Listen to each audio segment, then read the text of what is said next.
good morning here in Argentina. My name is Tomás Múgica. I'm a researcher at the Center of International Studies of UCA, Catholic University of Argentina. And I will be moderating this virtual seminar. Thank you for joining us in this seminar organized by the Center of International Studies of UCA and LSE Global South Unit. We will discuss the current state and future prospects of the BRICS and the Global South in the new international context created by the war in Ukraine. Later this year in South Africa, the BRICS will get together once again. Some key issues to be discussed are the possibility of enlarging the group in order to create a BRIC Plus and the role of the dollar in the international economy. 14 years after its creation, the BRICS shows sign of renewal. As you know, the group has a focus on global governance, advocating for reforms to the international liberal order led by the US. In that regard, it has created alternative institutions in critical areas such as the NDB, the New Development Bank, and the Contingent Reserve Arrangement. Even with significant internal differences, the BRICS has become a leading voice in the international system on issues of importance for the Global South. How are the BRICS goals affected by the new international context created by the war and the growing conflict between Russia, China, and the West? What are the consequences, the new international scenario for the Global South? In the case of Latin America, how should the countries of the region respond to that context? What are the challenges and the opportunities that enlargement brings to BRICS? Those are key questions that we will try to discuss today. So we have three very well-known experts, Álvaro Méndez, Costa, Vázquez, and Ariel González Levaggi. Regretfully, Dr. Andrés Serbín has had a personal problem, and so he won't be able to join us today. So we start with Álvaro Méndez. I will present you in a few words. Dr. Álvaro Méndez is the director of the Global South Unit at the London School of Economics and Political Science, and a senior associate fellow at LSE Ideas. Álvaro teaches in several universities, very prestigious universities, such as Fudan University in Shanghai and Sciences Po. And he is the author, co-author, and editor of numerous books, including Colombian Agency and the Making of U.S. Foreign Policy, the China Latin American Axis, and emerging economies and their role in an increasingly globalized world, and the political economy of China Latin American relations. So, Álvaro, you are free to start when you want. Thank you.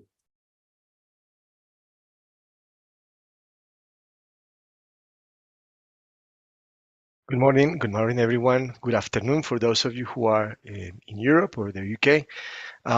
Thank you so much for the invitation. And actually, this is a pleasure for me because this is our first event with our colleagues at UCA. We've been looking forward to this. So it's been a pleasure to be part of this organization and also to be speaking with my esteemed colleagues, Ariel and Karin, who are in different places, well, Argentina and China at the moment. And I want to thank Tomás for all the organization. You've been working really hard on this. So we're very grateful for that. And also my colleague Li Wang from LSE. So having said that, we have a number of things to discuss. Just to say that it is impossible for us to talk about everything that is happening in the Global South, partly because the definition of the Global South is, it's very vague, and also partly because there are so many things happening. So I'm going to try to address a few things. We will have times for questions at the end, and hopefully we can expand more. But just as I said, it is impossible to cover every single part of the whole issue that has to do with the conflict. Just perhaps to start with, I'm not sure how many of you are counting, but I am, 449 days today since the invasion of Ukraine. So many things have happened. It's incredible, and so many changes in the international system. And it is an issue that for us as academics has been quite challenging, deeply interesting, seeing all the movement of things. Also for those of us like Ariel and Ariel, this is the sort of stuff that we've been doing for a while. And it is very fashionable now to do it, but we've been working on this for some time, and I think that's an important element. I want to focus a little bit on the impact of Russia's invasion of Ukraine on the Belt Road Initiative. Why? Because the Belt Road Initiative has very important consequences and implications for the Global South. And this is based on an article that I wrote on Russia-Ukraine crisis and the impact on the BRI. So I'm not going to be repeating everything from the article. You can read it. My colleague Tomás will share the link.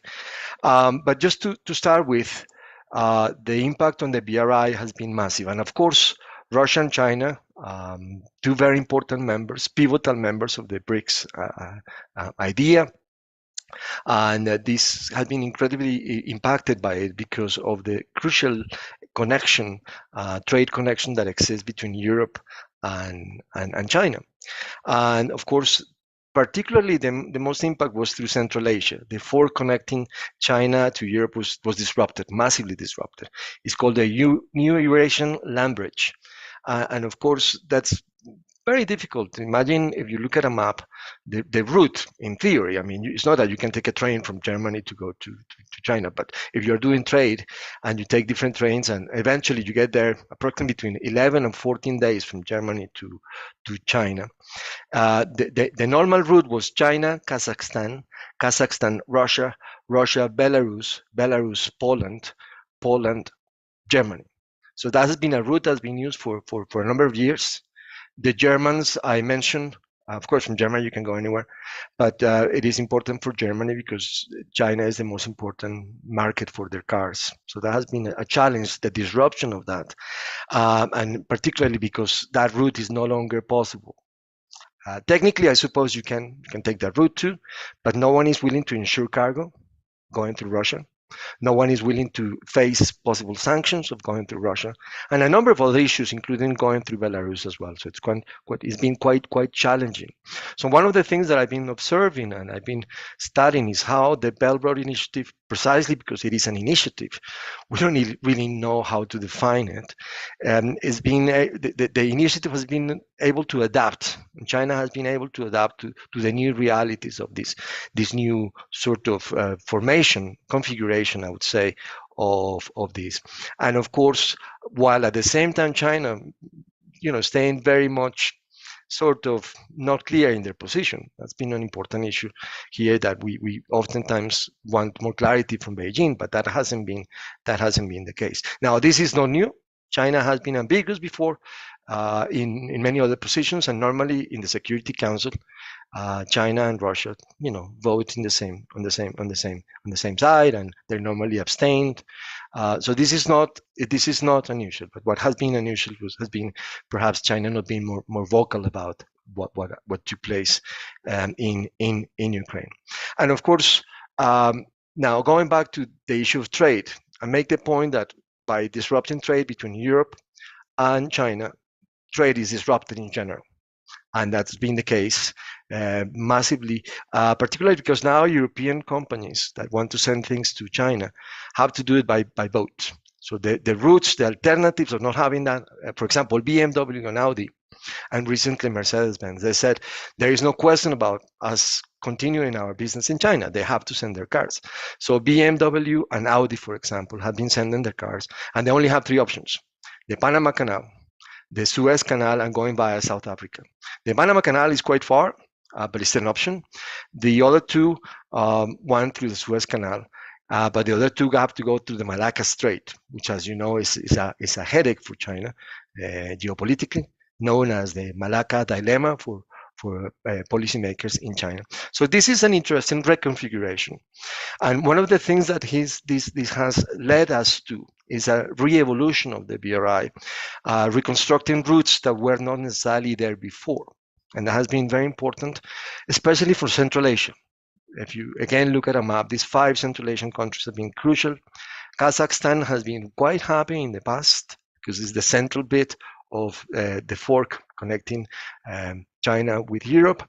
And in light of what is happening, of course, Kazakhstan is becoming less and less important, although it's still very important for Russia, politically, geopolitically, very important for the US, although no president of the US has ever been to Central Asia, by the way. So, but Bilkin just went to Kazakhstan. So there has been a configuration of new things, and the new route that I was able to sort of work out in this new configuration is a very interesting one. So you go from China, a little bit through Kazakhstan, then you go to Kyrgyzstan, Uzbekistan, and then Turkmenistan, and then you go by boat from the Caspian Sea to Azerbaijan, then Georgia, Turkey, and then from there to the EU. You can see that in the article that I mentioned. And it's a very geopolitical new route, of course. They want to avoid as much as possible going through Iran. Again, the issue of sanctions is a very important element here. So when I say this particular route, I'm using this as an example because I believe the new reconfiguration is affecting trade to all over the place. Africa and Latin America, and I'm talking about not only trade from China, but also from other parts of the world. So that's an important element. So the impact on from the war in Ukraine has been felt in that sense in the BRI, and of course, if you're from Latin America, you know we don't have that much clarity in what the BRI means in Latin America, right? But there are 21 countries who have endorsed the initiative. Those 21 countries are 21 out of 26 that have diplomatic ties with China. The other ones, out of 33, the other 7 have diplomatic ties with Taiwan. But it is very interesting as we find more about what the BRI actually means for Latin America. It's still very ambiguous. In terms of the BRICS, of course, this is very important. This will be an issue that I will tackle when I talk about expansion, because now we not only have one country from Latin America in the BRICS, but now we have 2. And I will discuss that later on. A strategic competition between the Chinese and the US has been very important. I think, as I mentioned before, China and Central Asia has been crucial. But I believe this has also led to strategic competition to places where the Russians were not that bothered anymore.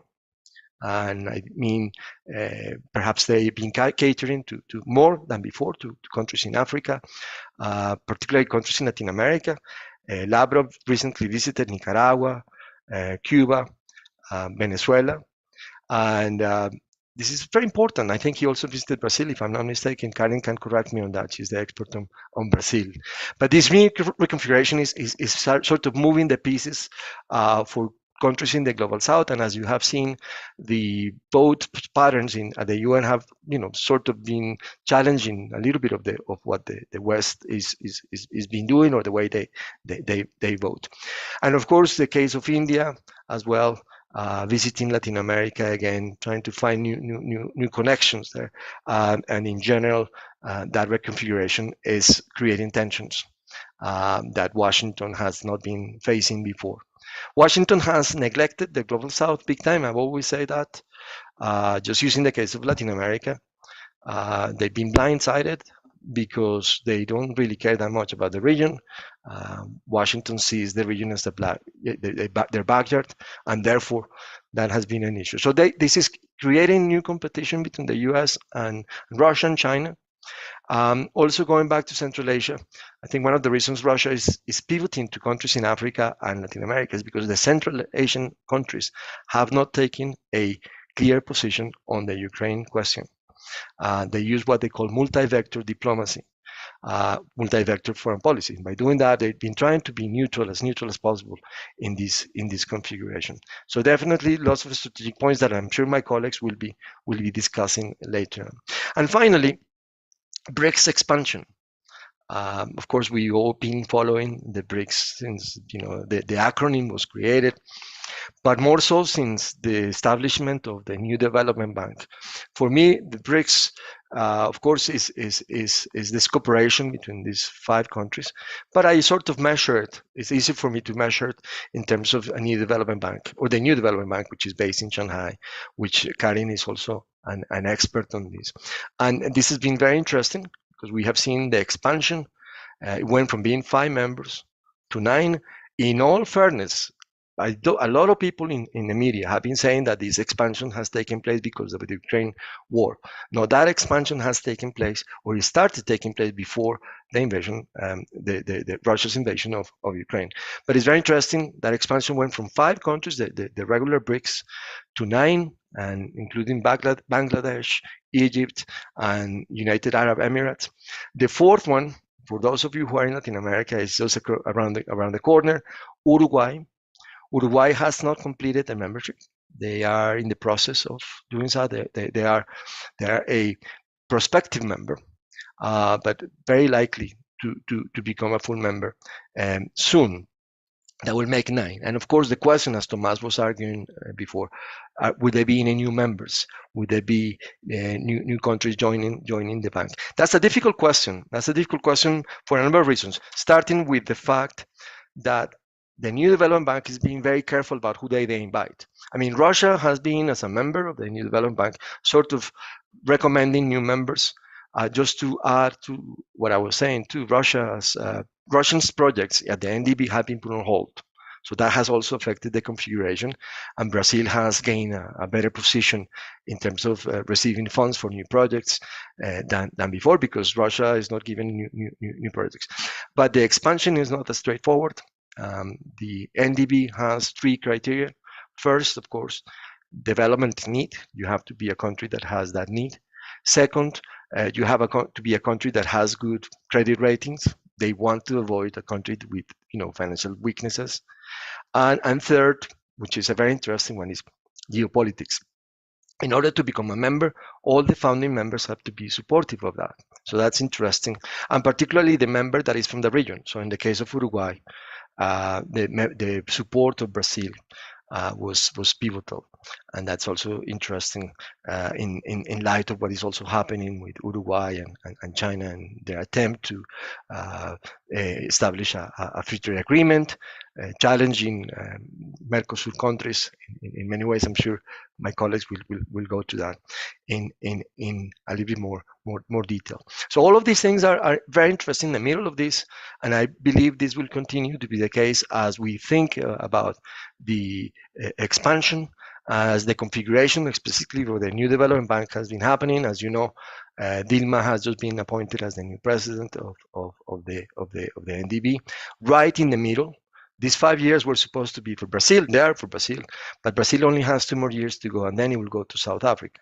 So some of us believe that this disruption might not be ideal, right in the middle of the term, replacing Marco Troyo with Dilma.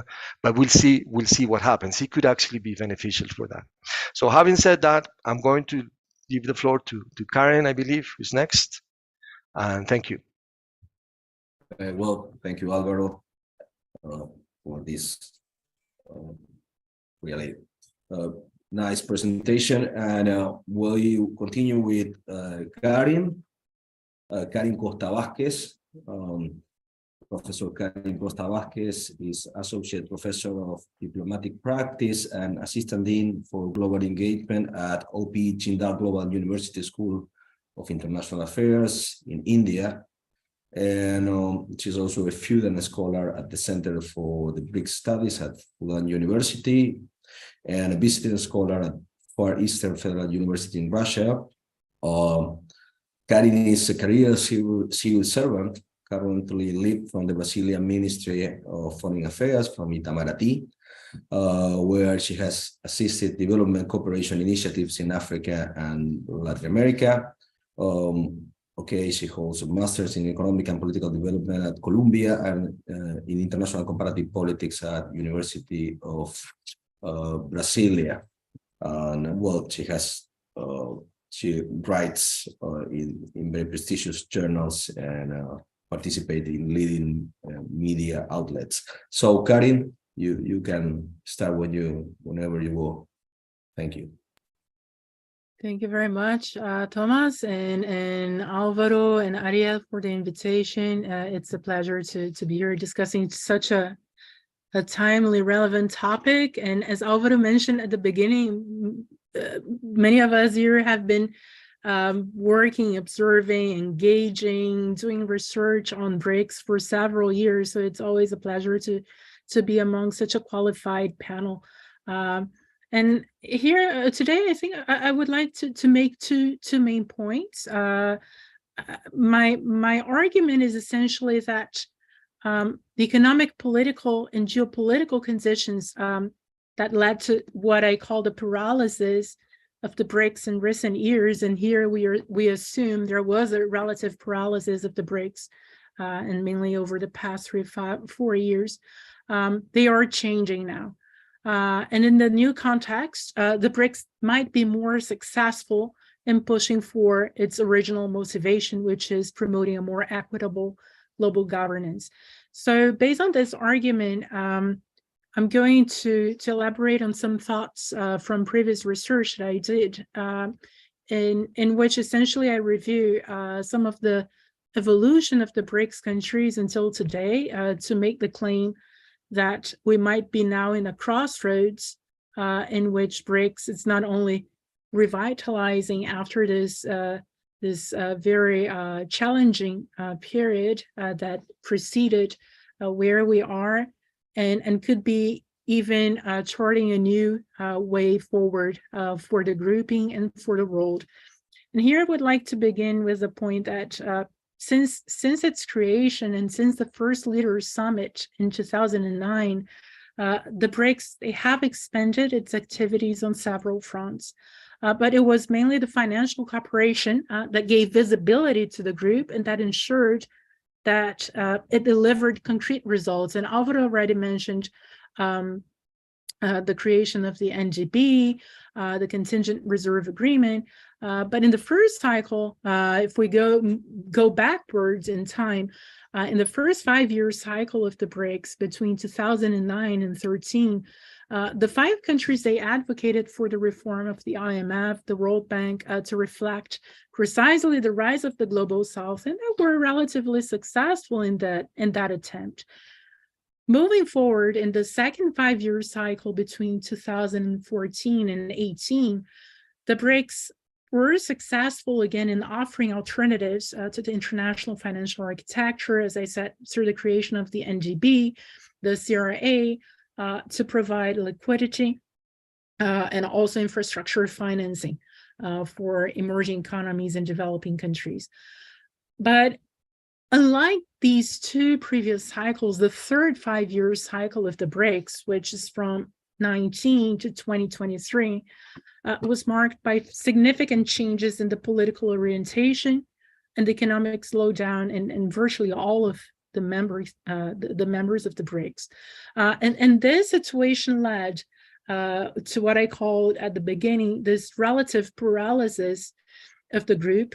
And in addition to this, the border dispute between India and China added to this challenge and created some difficulties for the balance within the group itself. And of course, fueling a lot of criticism about effectiveness and the impact of the BRICS as a group.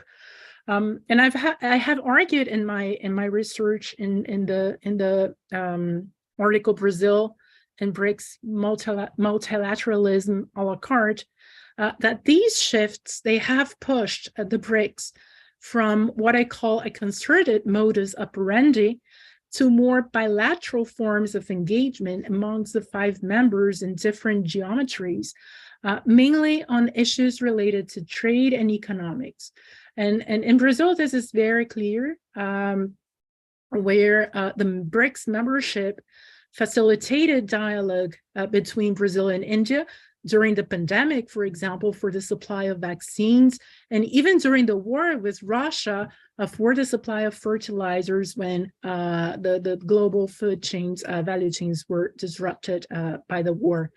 So what I call this bilateralization of the relations amongst the BRICS countries has allowed each member to pursue their interests whenever they overlap one with another, but still allowing them also to benefit from being part of the bloc when collective action is more desirable.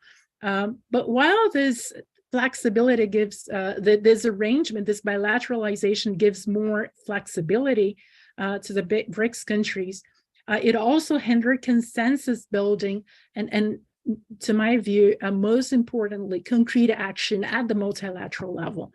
And these two forms of engagement, which are in the extremes of this spectrum, bilateral on one side and the multilateral on the other side, give us parameters to think how the BRICS countries might position themselves as a bloc, as the bloc enters its fourth 5-year cycle now, right? And in such huge turmoil in the world. And here are some considerations that I would like to make before going to the second and last part of my presentation, which is mainly looking at projections for the BRICS going forward.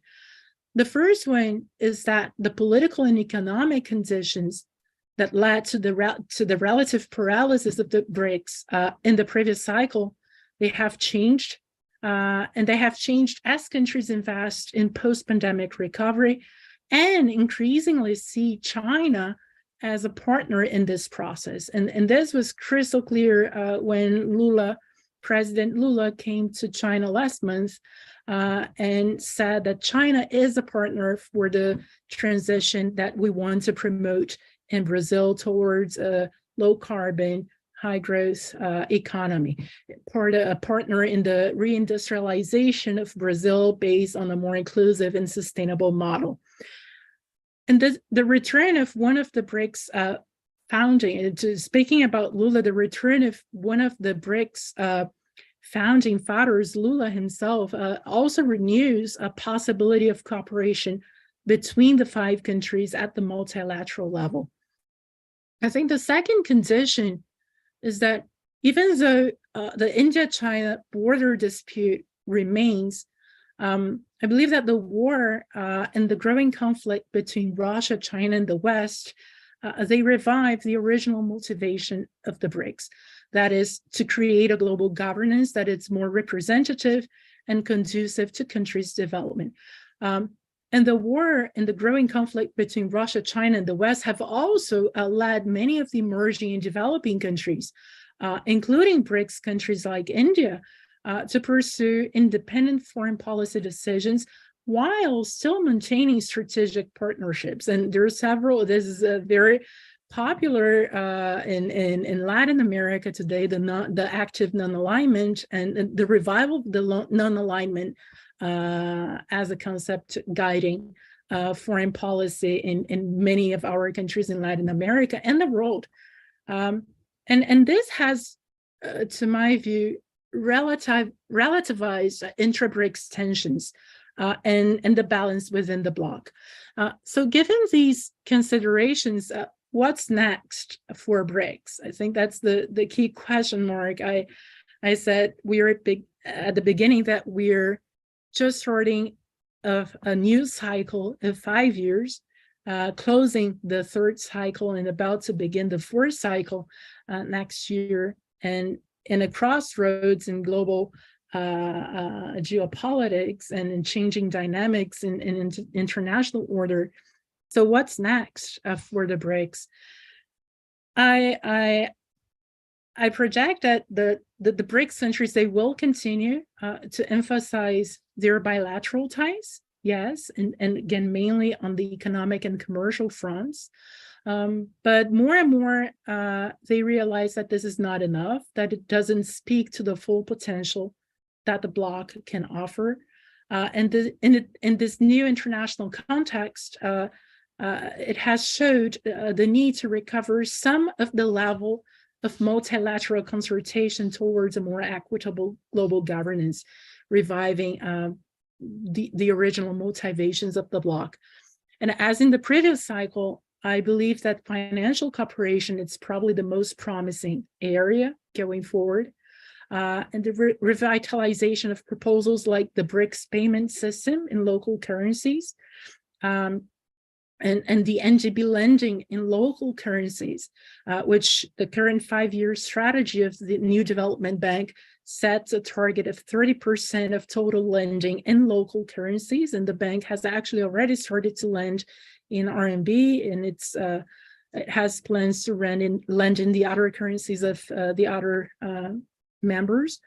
are so lending in local currencies in the BRICS and the BRICS payment system within the financial cooperation, I believe, will be the two main avenues for BRICS cooperation under this broader goal of reducing countries' dependency on the US dollar. A third point going forward, which I believe is another promising area, it's, as Álvaro already mentioned, the BRICS expansion. And certainly because it helps the group respond to the many criticisms that it has received over time, that it's a club of 5 countries, and it also strengthens BRICS' position as a platform for the Global South for a more equitable global governance, which again is part of its original motivation. And 19 countries have already expressed their interest to join the BRICS. But with greater responsibilities come greater opportunities, come great responsibilities as well. And one of them is certainly to maintain the consensus-based decision-making and the balance within the bloc, which is certainly more difficult as you increase the number of members. And there are also many concerns among some of the BRICS countries, the current ones, that the bloc is seen as an anti-Western group instead of an expression of their non-aligned foreign policies. I add that the BRICS countries should also look into ways to strengthen dialogue with other mechanisms. So not only looking at how to expand, but how to coordinate better with ASEAN, with African Continental Free Trade Agreement, with CELAC, with the UN, and mainly the G20. And mainly the G20 because over the next 3 years, this year and the next 2 years, 3 of the BRICS countries will also host the presidency of the G20. So this is a golden opportunity for these countries to coordinate agendas and to push a joint vision of the bloc and the Global South. And finally, going forward, the NGB. I certainly believe that the NGB is a really powerful instrument for the BRICS to conceive and realize its vision. And perhaps 3 ways that this could be done. One, as Álvaro already mentioned, the expansion of the NGB, which is another process not necessarily related with the expansion of the BRICS, but mainly expansion to neighboring countries. And I think this is particularly relevant for us in Latin America, because that leads to another opportunity for the bank to finance projects for regional economic integration. And with regional economic integration not only within countries in Latin America, but also with other BRICS countries, and redesigning global value chains. And the third point, it's that the bank can contribute to the development solutions and agendas as spearheaded by BRICS countries and the Global South. And much is being said about the BRI, or how the AIIB and other development banks are supporting the BRI. And now the GDI is another piece of this global development framework promoted by China. But there are other initiatives in the BRICS countries that could also be supported, like the International Solar Alliance that it's being promoted by India.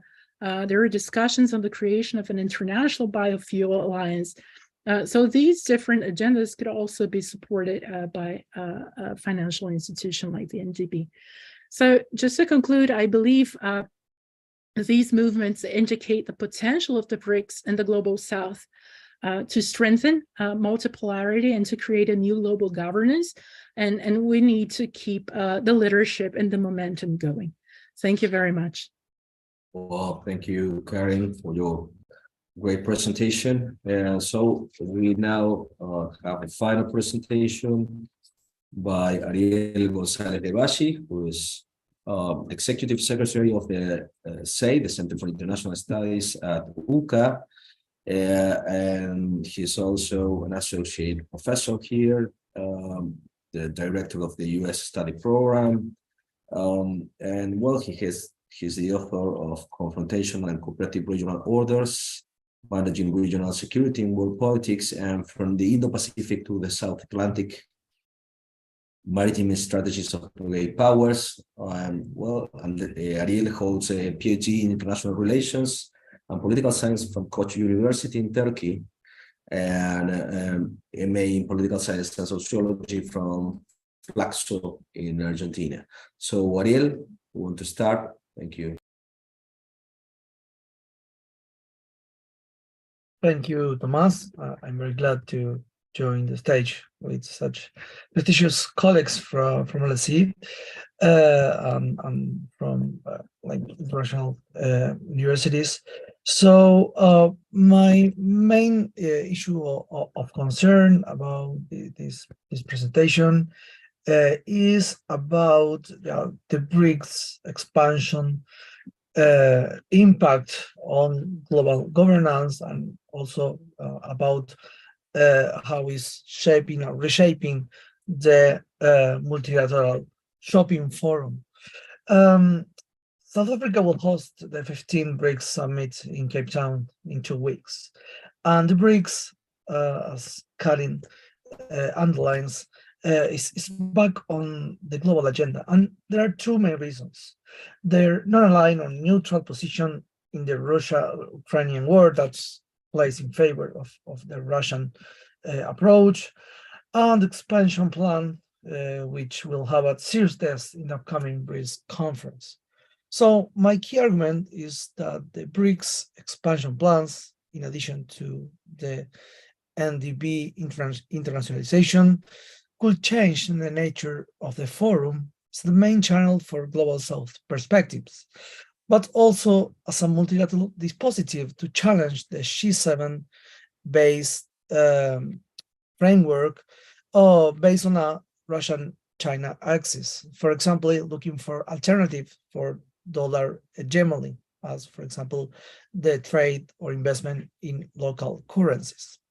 The BRICS coalition brings together 5 disparate countries on 4 separate continents, despite their vast geographic, political, and economic differences.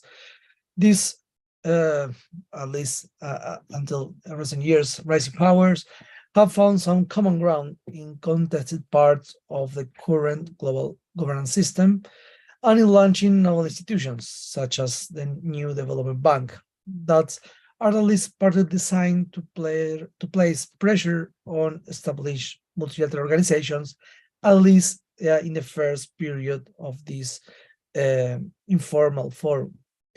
The establishment of the BRICS as a political group crystallized the alliance amongst a set of rising and regional powers for the democratization and transformation of the international order, economic and financial institutions, based on a narrative which underlines the development of the construction of a multipolar world, a post-American world. The rising role of China in the global political economy, the Russian revisionist actions in the post-Soviet space, including the invasion of Ukraine, in addition to the novel Indian protagonism, has gradually changed the geoeconomic and geopolitical center of attention, triggering deep challenge in the agenda setting process and outcomes. Despite that, in the last period, especially until 2022, the BRICS has suffered from kind of the institutional depression that has been renewed with this BRICS expansion plan that generates a lot of expectations in the global South. The coalition has moved freely from economic agenda towards a diversified one that includes not only increasing institutionalization, for example, creation working groups on, for example, the Arctic and the poles, but also including cooperation and some policy coordination in fields as development, financing, international security, and education cooperation. Amidst increasing vocal demand for reform in key international institutions, countries of the BRICS levied two charge at established multilateral organization, like of legitimacy and insufficient effectiveness.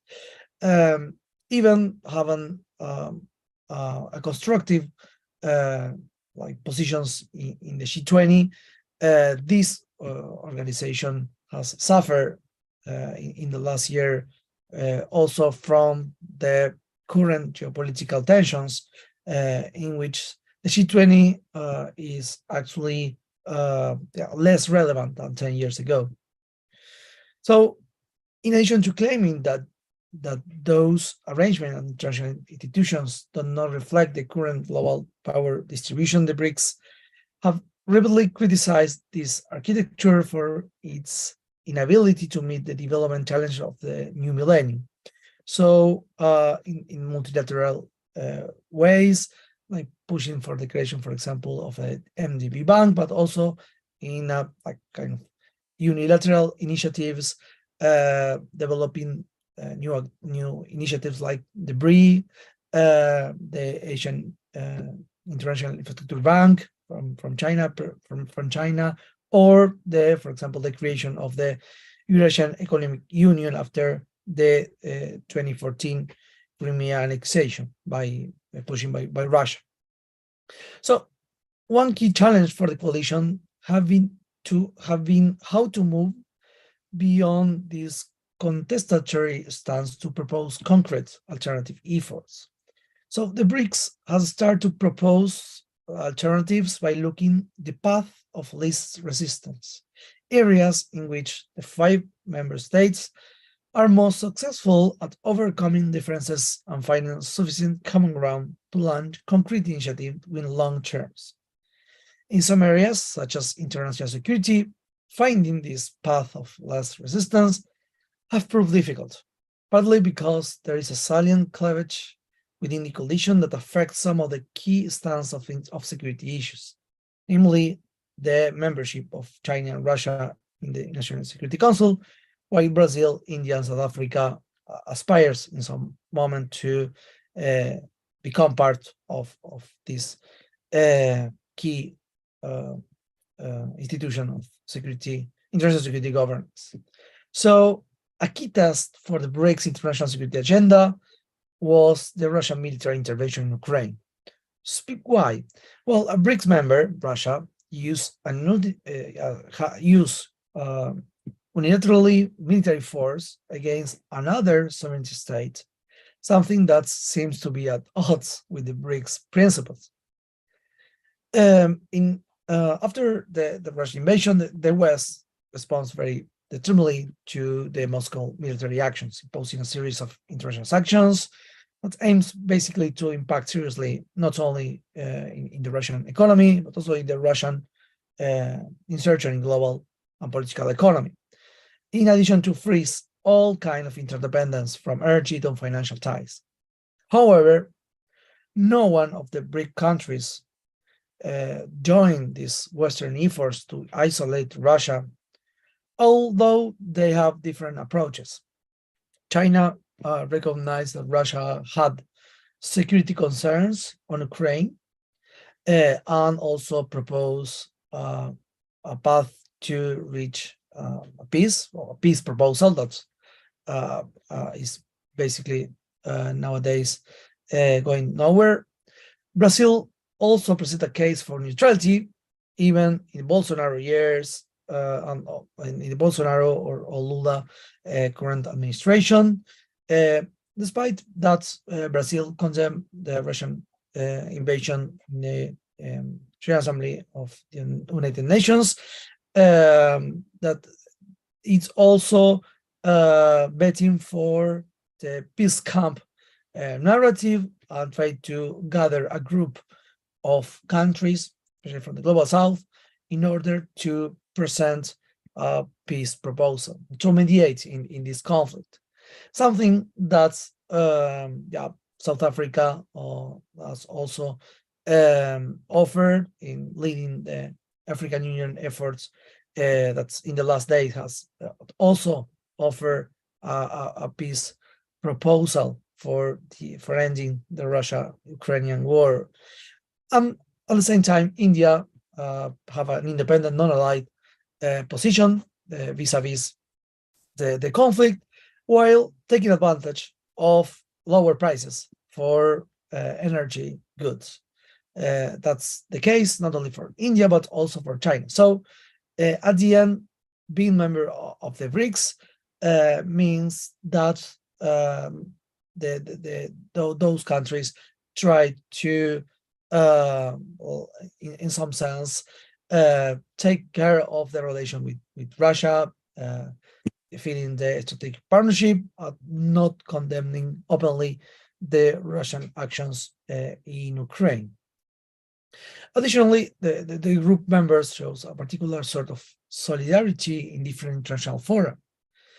Among these collective actions, they call not to exclude Russia from the G20, upon a request from the G7, and generally abstain in the United Nations Security Council and General Assembly resolutions, while high-ranked figures continue their ties after the intervention, even take advantage of the Russian rupture with their traditional partners in the West. For example, Lavrov, as Álvaro says, visits Brazil, have a meeting, for example, Lavrov with Lula, and at the same time, the ongoing high-level relations continues among all the BRICS countries with Russia. So NATO members, the Western Journal, perceive this diplomatic move as support for the Russian position, even if they don't side with Russia directly in voting against him about her in the international forum. They or tries to mediate to reach a peace between Ukraine and Russia. But at the end, the perception is that the BRICS countries usually side with or are closer to the Russian position than the Western one. Another area where the path of least resistance looked not so easy was the expansion of the BRICS. You can remember that Argentina attempted to join the institution in 2014 and have some resistance from some members. In 2018, a new framework started with the BRIC Plus that invites groups of members, especially middle and regional powers, among them, for example, Saudi Arabia, Indonesia, and Argentina. And we have the last wave of this project with the Chinese 2022 presidency of the BRICS, with open the call for applications to be formal members of the BRICS. So recently, the South African Ministry of International Relations and Cooperation, Pandor, recognized that BRICS is attracting a lot of interest from a number of countries that are looking for a multipolar forum that is modern, inclusive, and focused on common good. So nowadays, at least 6 countries present formally an application to join the group, while more than a dozen are informally shown interest in becoming BRICS members.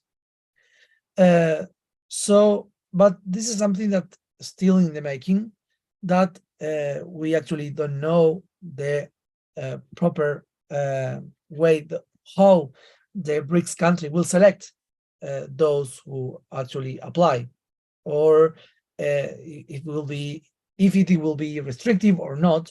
So this is something that even is very clear in the Chinese-Brazilian joint declaration with the visit of Lula. In one of the points, they call for coordinate the elements to allow the access of the BRICS candidate. So that means that they are working on that. So that this is, and we are 2 weeks ahead, and we don't know what will really be the country that will be accepted or not in the BRICS.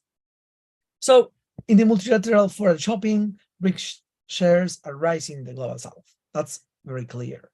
On one side, the BRICS expansion is of particular importance as the new geopolitical environment in which the West are trying to displace China and Russian influence in the global South. On the other side, the BRICS offer a via media, a middle road for those candidates members, especially in the Eurasia, the Middle East, and in the Pacific, within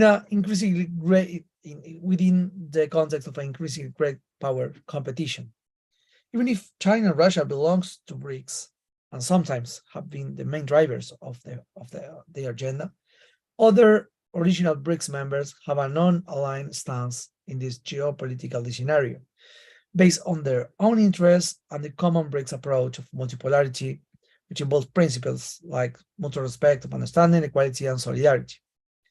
The case for Latin American countries seems to be something different, since the US hegemony in the region is still in play, and the room for maneuver is more restricted, since joining the BRICS is a sign not only of diversification and independency in the foreign policy from traditional Western partners, but also signaling greater autonomy in global affairs vis-a-vis Washington.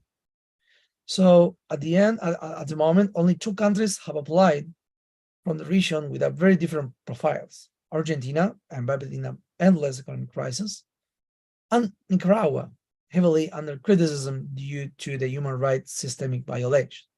So at the end, some final considerations. So what the BRICS expansion means for global governance.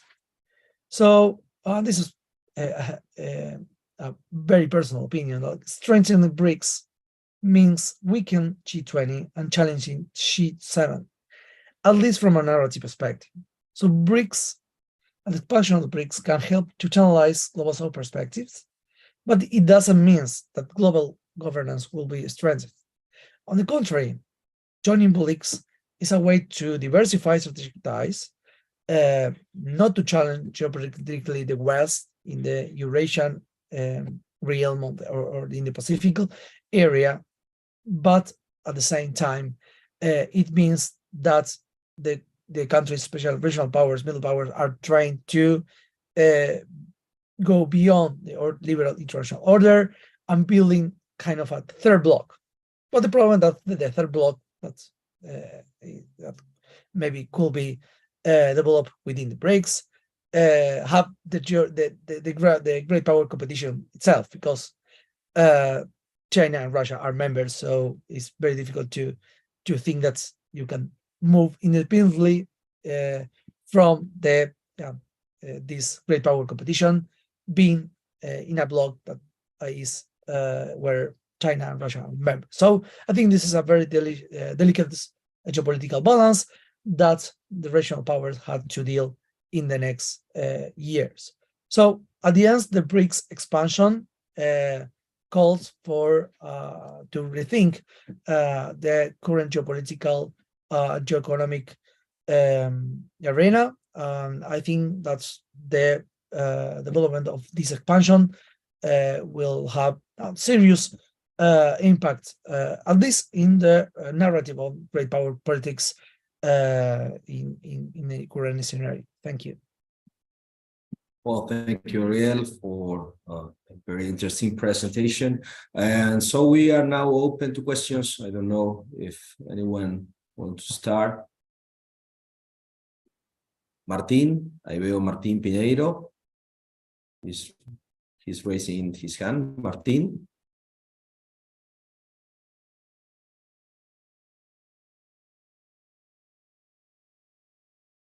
Okay, he's trying to find something. Now, okay.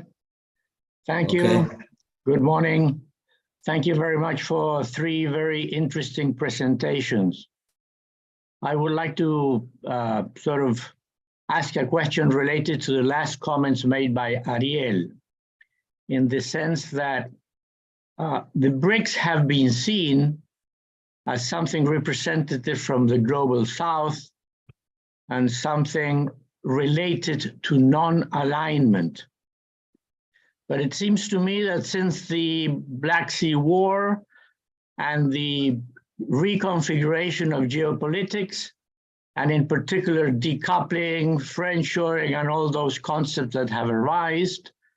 Today, BRICS is an alignment because Russia and China are the most influential members. So for the time being, and unless it becomes a much larger institution, to me, the West will begin to see the members of BRICS as somebody that is being aligned with Russia and China. So I think that's a considerable consideration and a very dangerous thing in the positioning of our countries. So the question is, what this implies for Argentina? Argentina should push for being a member of BRICS, or should reconsider its position?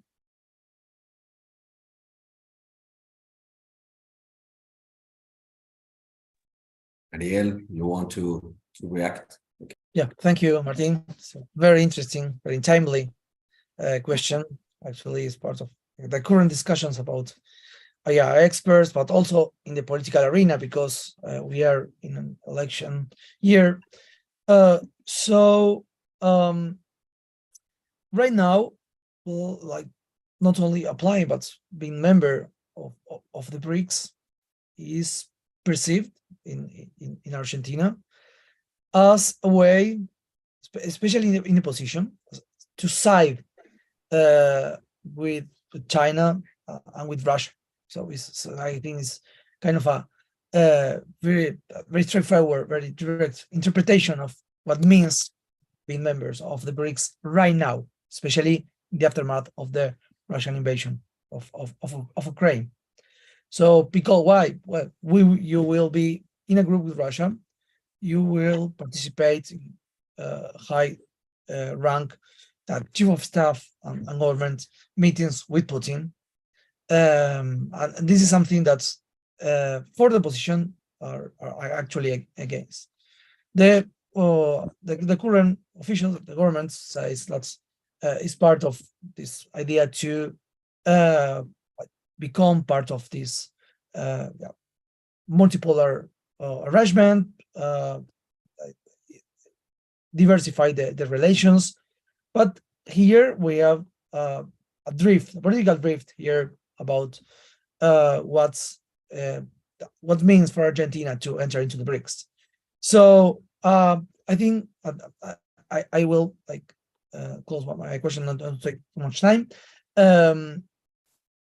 There is one scenario in which Argentina is accepted in 2 weeks as a member of the BRICS, but then the opposition wins elections. So we can have a case of a BRICS exit in the next year, especially this more like ultra-liberal candidates wins. So I think that's the political landscape nowadays.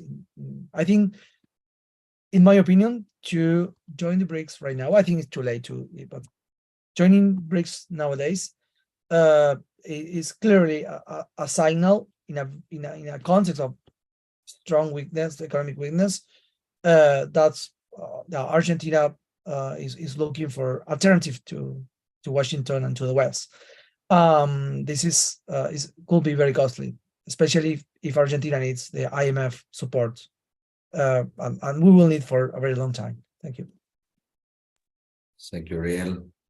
Okay, I don't know. I just want to Álvaro, what do you want to add to that comment, which I think is very, very important. Martin, I think this is very timely what you say, and Ariel as well. I think it's important to separate the political element, and I think Karin and I focus more on the organization, the Multilateral Development Bank, which is also expanding. And I don't see this as being an alignment. The idea for the new development bank is to expand by 25 members. And I know from my research that some of those members are not necessarily politically aligned or wanting to challenge the US. Also, the new development bank, just like the AIB, is an international governance organization which cooperates with the World Bank, with the European Investment Bank. I mean, if you look at the list, It operates very much like that, except it's based in China. There are a few things that are radically different, but also many things that are similar. And the countries that have joined so far, I don't think they are doing so are afraid to challenge Washington. I mean, I know Uruguay is not. They keep the door open as well, and the UAE as well. One more thing that I wanted to add perhaps here is that two important members of the BRICS do not necessarily look eye to eye, and I'm talking about India and China, and Karen can enlighten us more on that.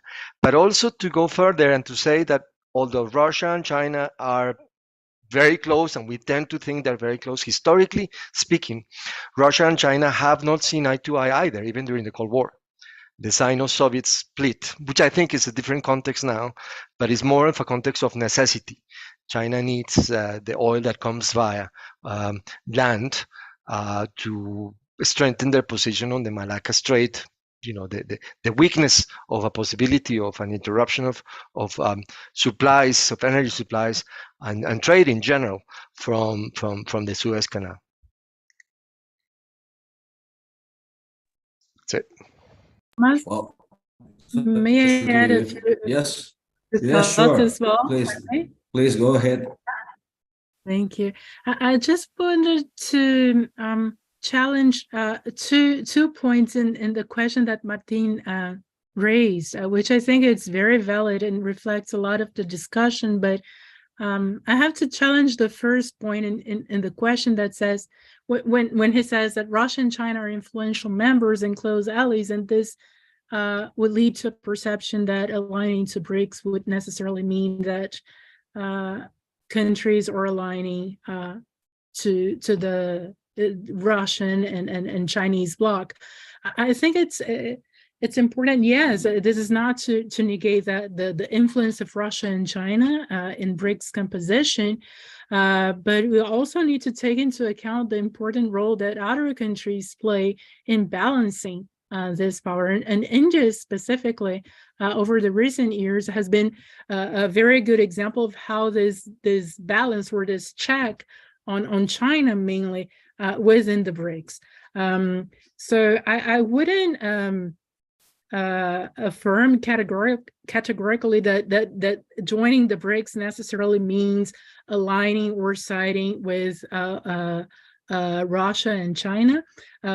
If we look at the bigger picture of the intra-BRICS dynamics and balance within the group and the role that other important countries play in this dynamics. I think the second point, it's the question whether Argentina should join the BRICS, and if it does, whether it would be perceived as aligning to these countries. My sense is that, and this is probably one of the fundamentals of the non-alignment or active non-alignment that has been discussed so extensively in Latin America, is precisely to look at the country's own national interests and make its decision based on its priorities rather than others' perceptions. Of course, these also are part of the calculation, but first and foremost is what Argentina or what other countries that are claiming to join the BRICS expect to gain from this membership. If the answer to this question is clear, and in the bigger picture, the calculation that the net effect is so positive, then perhaps you have a strong case to joining the BRICS. The situation is probably less clear because of the recent period of the BRICS and the paralysis the bloc has been going through, that perhaps finding this benefit or this net benefit might be a challenge. Perhaps going through the route that Álvaro mentioned, joining the NGB and not necessarily joining the BRICS in this first moment would prove itself more beneficial or more tangible results. But this is just to conclude, I already spoke so much, that it's first and foremost, to my perspective, a decision based on the expected gains that a country aims to have by joining initiative A or B, rather than perceptions that this might or may not create in other countries. Well, thank you, Karen and Álvaro. I would like to add, if you allow me. I tend to agree with Karen and Álvaro regarding that, in the sense that for Argentina or for any other country, but in the case of Argentina, to join the BRICS does not necessarily mean aligning with, say, China or the anti-West or an anti-West bloc. All that having been said, I believe that it's important the narrative that frames that. That incorporation of Argentina in the domestic politics, because there are some groups that tend to read joining the BRICS as part of being pro-China, for example, or against the US. So the narrative is important, and also is important time, because now we are in a showing our vulnerability in the financial in the financial area, and that means that we are really dependent on that from the US. So well, thank you, really interesting comments. I don't know if is there any other question.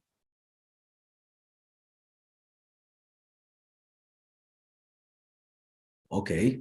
Well, I have one. If you, I just I wanted to ask, what, in your view, are the main differences between members of the group, members of the BRICS, regarding the enlargement of the group, and if there are any differences, and what would be the interest of those countries, of those countries behind that position? Thank you.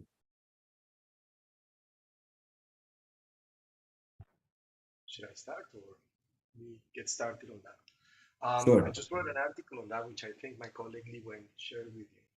Just to say, I'm focused on the New Development Bank. I know we have, I see the BRICS to the New Development Bank because of my research. So that's perhaps my emphasis, as I explained before. And in terms of the New Development Bank, expansion is not new. President Kamath from India wanted to do it. There were different forces within the bank. China has not always been, like people tend to think, like having the last word on things in these institutions. Obviously, we cannot say that they're not an important member. It's like saying that the US is not the most important member at the World Bank. They are. In terms of the New Development Bank, that question has been going on for a long time. The Brazilians were really in favor of it. There were some feelers put out to see what countries would be willing or perhaps likely to join. And there were two theories on this that I developed. The logic of attraction, which of course the AIB has because they are an important institution. You want to be a member. And the logic of prescription, which has been the case of the Development Bank. You have to get people interested. Now, these are not exclusive. I think now we're seeing sort of a combination of both, and more countries are now expressing an interest in joining the institution. So this is not necessarily new. It has existed. Expansion for organizations, multilateral organizations, is key for survival. You cannot have a truly representative organization without expansion, and that has been the case of regional development banks. I used in my article the analogy with CAF, how they grew from 5 members to 21 now, and how the NDB actually used the case of CAF to build the framework of their own bank. So expansion has been on the cards for a long time. I think they're now being very careful now that expansion opened the door, because they want to make sure that they don't end up having members that are not going to be perhaps financially responsible. I know that that has been one of the discussions at the NDB, but also geopolitical alignment is very, very important. But the NDB is going to have to be perhaps more pragmatic on this. In the case of the invasion of Ukraine, they took a very quick decision of putting on hold everything from Russia. and the AIB did exactly the same. And I think this is partly reflecting the membership that is balanced. For example, the AIB, also based in China, in Beijing, has very important membership from Europe. And that balances the whole thing, including members from Latin America, 6 members already. So that's also the important balance of the question. And I think this might continue to be the case. Of course, the political element is quite different. But yeah. Thank you.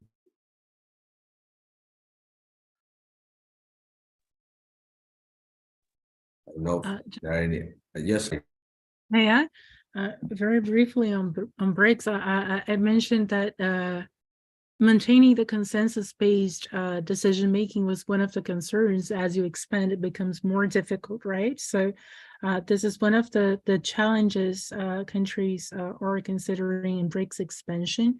The balance within the bloc is another a challenge in the sense that some countries might fear that their influence within the bloc will be diluted as new members join, and not only diluted, but countries might be increasing the influence of certain other countries. As for instance, I think the greatest fear is China.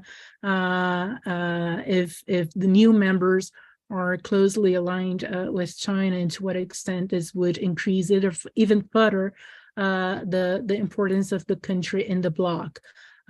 So these concerns related to the balance within the bloc are critical. Also, perceptions of whether this will be perceived as an anti-Western bloc, or into what extent the joining of the new members could increase pressure from extra bloc partners, let's say US or other Western powers that have more influence on these new members, and into what extent they could indirectly exert their influence over BRICS decisions. So all of these are some of the questions that mark this issue of BRICS expansion. Thank you, Karen. I don't know, Ariel, you want to add something? Just one point. I think this process was some time pushed by some of the BRICS and not so pushed by others. I think, like, especially China, India, and Russia have been central in this idea to expand the BRICS. But in some moment, like Brazil and South Africa wasn't, at least don't push this directly, because they will lose like regional representativity. You know, is something that makes Brazil's relevant in the bloc, or South Africa in the bloc. They are representing a region. So, but by the end, I think everything is on board. This is a consensus-based organization. But I think that's the Eurasian countries have been central in advancing this expansion. Okay, thank you. I don't know if there is any other question. If not, we are nearly on time. I think it has been a great discussion, and it's a timely discussion also for, we are preparing for BRICS Summit, and I think it's a really interesting time for our countries to in global politics, as we face important challenges regarding how to navigate in a way through how to walk through this global strategic competition between China and the US. So thank you very much for your participation, and I hope we can see any other time. Okay. Thank you so much, Tomás. Thank you so much, and this will be recorded, so it will be also available. Thank you. Thank you very much. Thank you.